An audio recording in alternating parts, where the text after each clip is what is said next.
Hey guys, and welcome to Film Study, where we analyze films in various ways to make you see it in a different concept, and change a part of a scene and figure out how the rest of the story would play out based on a single change in one scene.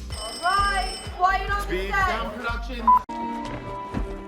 Ba-la-la-la-la.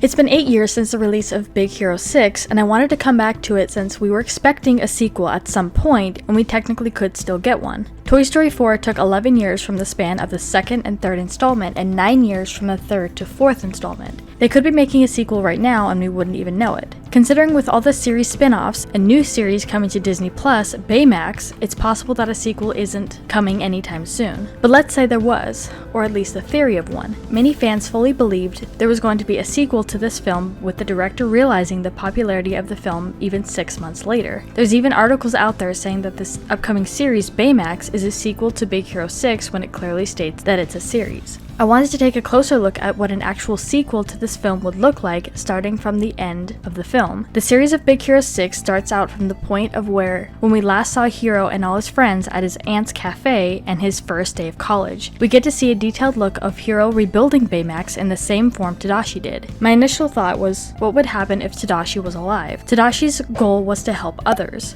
to which Hiro set out to do to live on his legacy. When Tadashi built Baymax, he designed him with strength and healing in mind. Going for a non-threatening, huggable kind of thing. Looks like a walking marshmallow. Based on the information that we see from the series, there's nothing to really go off of besides the mention of Tadashi from the first episode and Hiro being encouraged to follow in his footsteps. Tadashi is only briefly mentioned in the first episode of the series. I want to think it's very possible that Tadashi is alive, and not only that, is held by Callahan, using the microbot selfishly. He even said, "That was his mistake."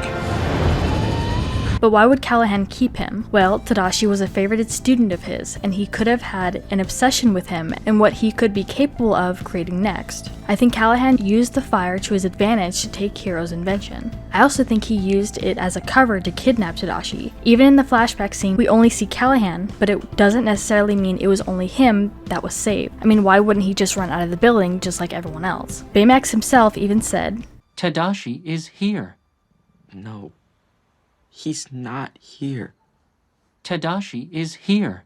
which can be taken more literally than what is apparent. A second film would consist of Hiro getting some kind of clue as to Tadashi's presence and figuring out where he is and what happened following the fire at the college. So assuming he was still alive or was found to be alive by the second movie, I think he would have helped Hiro redesign him. Hiro was able to recreate his purpose without necessarily recoding his chip, only adding information. He understood that his goal, no matter what, is to help his patient assigned, which is by the person who says, Ow. On a scale of 1 Ow. on a scale. With both chips, Baymax has no choice but to obey his patient because Tadashi's chip is still in his access port. We know how Baymax acts with his chip out. And if Tadashi was included in all this Big Hero stuff that Hiro and his friends do, he more than likely would not like him using Baymax this way, let alone letting him go on these dangerous missions. When Baymax and Hiro go into the portal to save Abigail, it reminded me a lot of Ant-Man when Hank and Scott opened the portal to the quantum realm to save Hank's wife, who was believed to be stuck since 1987. The series itself would be anything you'd expect, different villains or obstacles for each episode instead of a film where one villain would be the focus for its entirety. But what do you guys think? Bringing back a sequel to Big Hero 6 I think would be a good idea, as most people believe Tadashi to be alive or even held hostage since he hasn't been seen by his family members. But let me know what your thoughts are in the comments down below.